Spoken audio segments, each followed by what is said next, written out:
Hello aspirants, welcome to your daily UPSC Current Affairs Revision Series by Insights IAS. In today's session, we'll cover the protection and indemnity insurance product, Nipun, India's indigenous diving support vessel, the Prevention of Insults to National Honour Act 1971, India's first telecom manufacturing zone, and the freedom fighter Shaheed Udham Singh. And in mapping, we'll explore Japan. So, without any further delay, let's get started. Let's begin with a genuinely important development for India's shipping industry, the Protection and Indemnity or P&I insurance product. Here's the context. The Department of Financial Services, DFS, Ministry of Finance, launched India's first sovereign-backed P&I insurance product under the Bharat Maritime Insurance Pool. So, what exactly is this? It's India's first sovereign-backed protection and indemnity marine insurance product, designed to offer comprehensive financial protection to ship owners and charterers against third-party liabilities incurred during maritime operations. Think of it as insurance that protects Indian ships not for damage to their own vessel, but for harm they might cause to others, other ships, cargo, crew, or even the environment. It was designed by the New India Assurance Company Limited, and it operates under the Bharat Maritime Insurance Pool, an initiative operationalized by the Department of Financial Services, with a sovereign guarantee backing it, meaning the government itself stands behind this insurance. Its aim is genuinely strategic: to establish self-reliant domestic marine risk management capabilities, provide continuous third-party liability coverage, and protect Indian shipping interests against geopolitical disruptions and exorbitant foreign insurance premiums. Now let's go through the key features of this product. There's a high indemnity limit, providing a combined indemnity cover of up to $1.5 billion, backed by a sovereign guarantee, ensuring financial protection against large-scale maritime liability claims, a genuinely massive coverage amount. There's comprehensive third-party coverage, covering crew and cargo liabilities, marine pollution, oil spill compensation, and wreck removal costs, reducing financial risks arising from maritime accidents. There's also a 24/7 global port network, supported by a round-the-clock international network of port correspondents, enabling rapid legal assistance, claims settlement, and emergency response worldwide. And there's expansion beyond war risk, extending Bharat Maritime Insurance Pool's coverage beyond just cargo and hull war risks to include comprehensive protection and indemnity liabilities for Indian shipping. On significance, this reduces dependence on foreign insurers and international P&I clubs, retaining insurance premiums and maritime risk management within India's domestic financial ecosystem. And here's a genuinely striking statistic worth remembering. Domestic war risk premiums have fallen 35 to 40% since BMIP's launch, reducing logistics costs while improving India's capacity to manage geopolitical disruptions independently. So, to quickly recap for your exam, India's first sovereign-backed P&I insurance product, designed by New India Assurance, operates under the Bharat Maritime Insurance Pool with cover up to $1.5 billion. Remember, it covers crew, cargo, pollution, and wreck removal liabilities, and that domestic war risk premiums have fallen 35 to 40% since BMIP's launch. Now let's move to a genuinely important naval milestone, Nipun, India's indigenous diving support vessel, DSV. The context is that Hindustan Shipyard Limited, HSL, formally delivered Nipun, the second indigenous diving support vessel built for the Indian Navy at Visakhapatnam. So, what exactly is this vessel? It's a specialized, first-of-its-kind, long-endurance naval vessel designed for deep-sea diving, underwater salvage, submarine rescue, and search and rescue missions. And here's an important detail for prelims. It's the second vessel of the Nistar class DSVs, following its sister ship INS Nistar. It was designed and constructed by Hindustan Shipyard Limited in Visakhapatnam, and its aim is to strengthen the Indian Navy's underwater strategic capabilities by acting as a specialized platform for deep-sea saturation diving, submarine rescue operations, and oceanographic salvage, reducing dependence on foreign rescue vessels. A genuinely important self-reliance milestone for underwater operations. Now, let's go through the key features of Nipun, and this is genuinely impressive, so let's slow down. On substantial scale and indigenization, it measures 118.4 meters in length with a displacement of over 8,560 tons, featuring indigenous content exceeding 75 to 80%. And here's a nice detail, it uses steel produced entirely by SAIL. On deep sea saturation diving capability, it's equipped with state-of-the-art diving gear, a side diving stage, moon pool, and saturation diving systems that allow naval divers to operate safely at extreme underwater depths for extended periods. It also serves as a mothership for deep submergence rescue vehicles, acting as a primary host platform to launch, track, and recover the Navy's deep submergence rescue vehicles. To evacuate personnel during submarine emergencies, genuinely a life-saving capability. It's fitted with remotely operated vehicles, advanced subsea ROVs to monitor divers in real time, conduct underwater structural inspections, and assist in deep ocean salvage operations.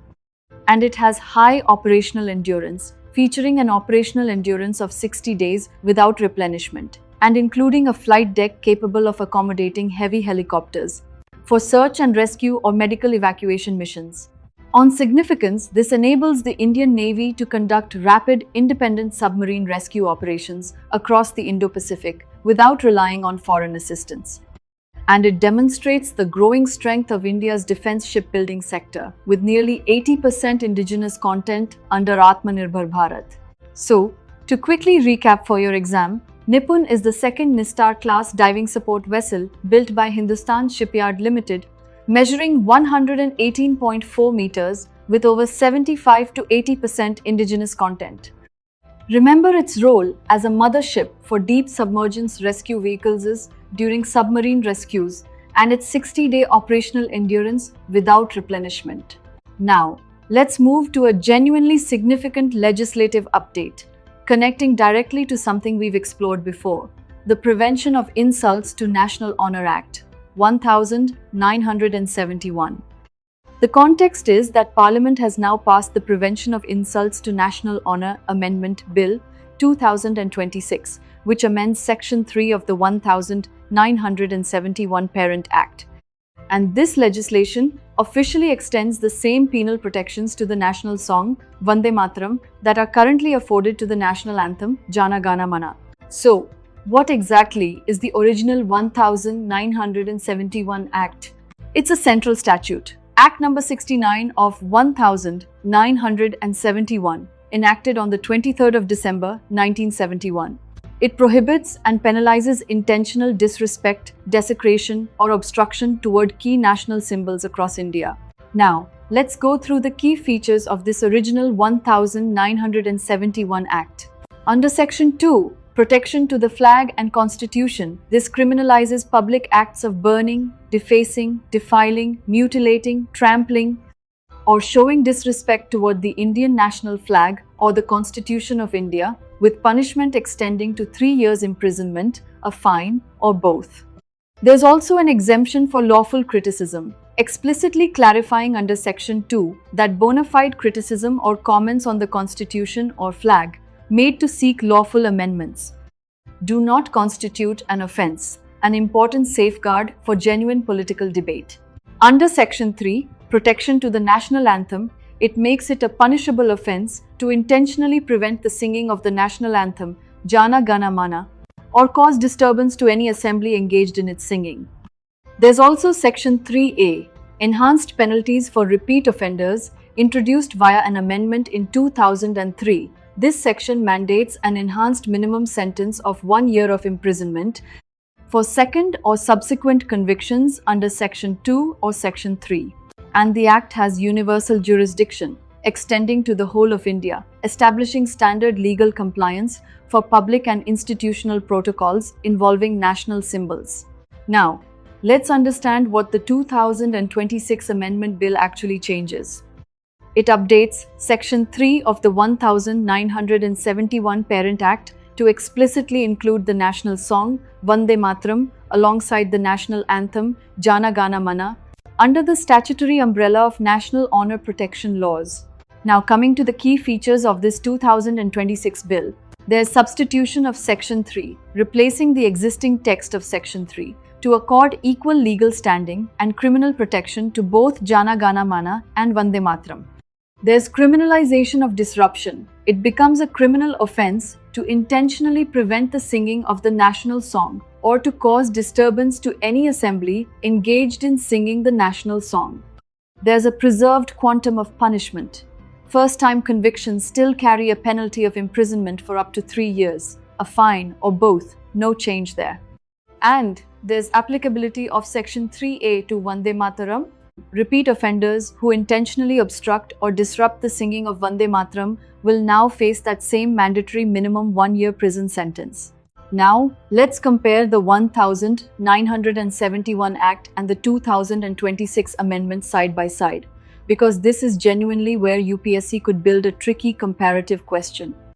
On scope of Section 3 protection, the original Act gave exclusive legal protection strictly to the national anthem, while the 2026 bill expands Section 3 to protect both the national anthem and the national song. On prohibited conduct, the original Act penalized intentionally stopping or disturbing the singing of the national anthem only, while the 2026 bill penalizes intentionally stopping or disturbing the singing of either the national anthem or the national song. On first offense punishment, this remains unchanged, up to 3 years imprisonment, a fine, or both, in both versions. And on repeat convictions under Section 3A, the original Act mandated a minimum 1-year prison sentence for repeat anthem or flag offences, while the 2026 bill extends that same minimum 1-year mandatory sentence to repeat Vande Mataram disruption offences too. So, to quickly recap for your exam, the 1971 Act, enacted on the 23rd of December 1971, originally protected only the national anthem under Section 3, alongside the flag and constitution under Section 2. Remember, the 2026 Amendment Bill extends Section 3's protection to Vande Mataram as well, keeping the same 3-year first offence punishment and extending Section 3A's 1-year minimum sentence to repeat Vande Mataram offenders too. Now, let's move to a genuinely exciting industrial development for India's telecom sector, India's first Telecom Manufacturing Zone, TMZ. The context is that the Department of Telecommunications and the Government of Madhya Pradesh signed an MOU to establish India's first integrated telecom manufacturing zone at Gwalior, Madhya Pradesh. So, what exactly is this zone? It's an integrated 350-acre plug-and-play industrial cluster designed to create a specialized ecosystem for telecommunications, electronics, research and development, testing, and intellectual property creation all under one roof. It's located in Gwalior, Madhya Pradesh, with Phase 1 covering 170 acres spread across the Sada region and Gwalior IT Park. It's governed by a dedicated Special Purpose Vehicle (SPV) with a genuinely interesting equity split, 51% held by the Government of Madhya Pradesh and 49% by the Department of Telecommunications. Its aim is to reduce India's reliance on imported telecom hardware, accelerate indigenous R&D for 5G and 6G technologies, boost domestic manufacturing, and establish India as a global exporter of telecom equipment. Now, let's go through the key features of this zone. There's an integrated end-to-end ecosystem housing manufacturing units, high-end 4G and 5G common testing facilities, product certification labs, and dedicated R&D design centers, all within a unified industrial zone. There's a full-spectrum value chain encompassing the entire telecom production spectrum, including mobile handsets, optical fiber cables, antennas, telecom routers, satellite communication gear, and semiconductor chips, a genuinely comprehensive scope. There are also substantial capital commitments projected to attract Rs 12,000 crore to 15,000 crore in long-term investments, with over Rs 3,500 crore already in initial commitments, pledged by anchors like Dixon Technologies, HFCL, and VVDN. And there's employment generation, expected to generate 14,000 direct skilled jobs, with over 3,500 during Phase 1 alone, supported by state employment assistance programs. On significance, this promotes domestic manufacturing of advanced telecom equipment, transforming India from a telecom consumer into an export-oriented production hub. And local manufacturing of critical telecom hardware reduces import dependence, strengthens supply chains, and safeguards critical network infrastructure. So, to quickly recap for your exam, India's first telecom manufacturing zone is a 350-acre cluster at Gwalior, Madhya Pradesh, governed by an SPV with 51% state and 49% Department of Telecommunications equity. Remember, it aims to attract Rs 12,000 to 15,000 crore in investment, generate 14,000 direct jobs, and covers the full telecom value chain from handsets to semiconductor chips. Now, let's move to a genuinely powerful history topic, remembering a freedom fighter whose act of justice took over 2 decades to complete, Shaheed Udham Singh. Here's the context. The nation observed the 87th Martyrdom Day of this legendary revolutionary freedom fighter. So, who exactly was Shaheed Udham Singh? Born Sher Singh on the 26th of December 1899, he was an iconic Indian political activist and revolutionary associated with the Ghadar Party and the Hindustan Socialist Republican Association (HSRA). And here's exactly why he's so revered. He's remembered for avenging the 1919 Jallianwala Bagh massacre by assassinating Michael O'Dwyer in London. Now, let's understand his early days because this history is genuinely moving. He was orphaned at a young age, born in Sunam, Punjab. He lost his mother at age 3 and his father a few years later. He was raised alongside his elder brother at the Central Khalsa Orphanage in Amritsar, where he was renamed Udham Singh. And on his witness to Jallianwala Bagh in 1919, this is genuinely the defining moment of his life. On the 13th of April 1919, while serving water to peaceful protesters gathered at Jallianwala Bagh against the Rowlatt Act, he witnessed the horrific massacre ordered by Brigadier General Reginald Dyer and approved by Punjab's Lieutenant Governor Sir Michael O'Dwyer. That exact name, O'Dwyer, would become the target of his revenge 2 decades later. On his global travel and aliases, to evade British intelligence, he adopted several aliases, including Frank Brazil and Uday Singh, while traveling across Africa, Europe, Mexico, and the United States, a genuinely remarkable, sprawling journey for a man on the run. Now, let's go through his contributions to the freedom movement. On Ghadar Party mobilization, he joined the International Ghadar movement in 1924, while living in the United States, organizing Indian workers and spreading anti-colonial literature. On smuggling arms to India, he returned to India in 1927 at the call of Bhagat Singh, whom he considered his guru, to smuggle weapons and seditious literature. He was arrested by British police and served 5 years in prison for this. Now pause here because this next moment is genuinely the climax of his story. On the assassination of Michael O'Dwyer in 1940, after tracking O'Dwyer for years, Udham Singh shot and killed him at London's Caxton Hall on the 13th of March 1940. During a joint meeting of the East India Association and the Royal Central Asian Society. Just think about that. 21 years after witnessing the massacre as a young man serving water, he finally caught up with the man responsible. Now, let's talk about his last days and execution, because this part of his story is genuinely inspiring. On his symbolic identity, Ram Mohammad Singh Azad. While in British custody, he signed his name this way, a unifying moniker combining symbols of Hinduism, Islam, and Sikhism. With Azad representing a free India, a genuinely powerful statement of unity, even in his final days. On his trial and hunger strike, held at Brixton Prison, he underwent a 42-day hunger strike during his trial at the Central Criminal Court, proudly declaring he was unconcerned by the prospect of death in the cause of national freedom. On his execution and legacy, he was hanged at London's Pentonville Prison on the 31st of July 1940. And here's a genuinely touching final chapter. In 1974, through the efforts of Punjab Chief Minister Gyani Jail Singh, his mortal remains were brought back to India and cremated with full national honours at Sunam, his birthplace, finally coming home 34 years after his execution. So, to quickly recap for your exam, Shaheed Udham Singh assassinated Michael O'Dwyer at London's Caxton Hall on the 13th of March 1940, avenging the 1919 Jallianwala Bagh massacre he witnessed as a young man.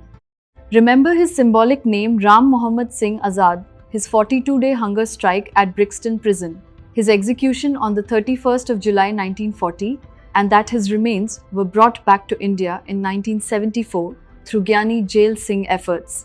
Finally, let's turn to today's mapping topic, and this one's genuinely fascinating from a disaster preparedness angle: Japan. The context is that Japan's national diet passed the Secondary Capital Bill, empowering the Prime Minister to designate a backup city to host core government functions.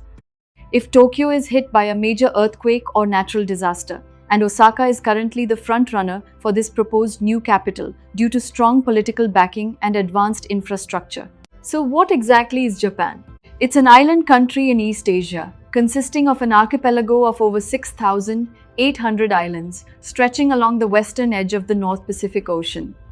It's a major global economic power, technological leader, and constitutional monarchy, governed by a national diet. Its capital is Tokyo, located on the Kanto Plain in east-central Honshu. On its geographic location, it sits in East Asia, bounded by the Sea of Japan, the Pacific Ocean, the Sea of Okhotsk, and the East China Sea. Its main islands are Hokkaido, Honshu, the largest and most populous Shikoku, and Kyushu. Now, let's go through its key geological features, because this is genuinely why today's context matters so much. So let's slow down. There's a convergence of 4 tectonic plates. Japan is positioned directly over the volatile intersection of the Pacific, Philippine Sea, Eurasian, and North American tectonic plates, making it one of the most seismically active zones on Earth, exactly why a backup capital plan is being taken so seriously. There's also Pacific Ring of Fire volcanism, mountainous terrain covering over 4/5 of the country, featuring over 110 active volcanoes and abundant volcanic hot springs known as onsen. There's the vulnerable Nankai Trough, lying adjacent to a 900-kilometer-long submarine trench off the Pacific coast, where subduction creates immense tectonic stress. Known for generating recurring megathrust earthquakes and severe tsunamis, this is genuinely one of the most closely watched seismic risk zones in the world.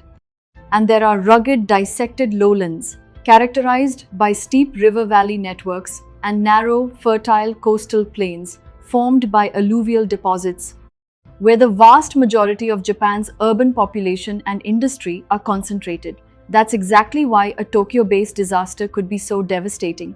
So much of the country's population and economy is packed into these narrow coastal plains. On significance, this bill reduces Tokyo's over-centralization by enabling uninterrupted governance, administration, and emergency response during major disasters. And it encourages shifting investment and infrastructure to regional hubs like Osaka, strengthening economic resilience and balanced regional development. So, to quickly recap for your exam, Japan's Secondary Capital Bill allows designating a backup city, with Osaka as the front-runner, to host government functions if Tokyo faces a major disaster. Remember, Japan sits at the convergence of 4 tectonic plates, and the Nankai Trough remains a genuinely high-risk zone for megathrust earthquakes and tsunamis. Exactly why this backup capital plan exists. And that brings us to the end of today's session. In today's session, we covered the protection and indemnity insurance product from GS Paper 3 Economy. Nipun, India's indigenous diving support vessel. From GS Paper 3 Defense and Security. The Prevention of Insults to National Honor Act 1971 from GS Paper 2 Polity and Governance. India's first Telecom Manufacturing Zone from GS Paper 3 Economy. Shaheed Udham Singh from GS Paper 1 History, and Japan under Mapping. For the complete current affairs article and today's practice MCQs, visit insightsonindia.com using the link given in the description. Also, subscribe to the Insights IAS YouTube channel and join our official Telegram group for regular UPSC related updates and learning resources. Thank you for joining us today, and we will see you again in the next session.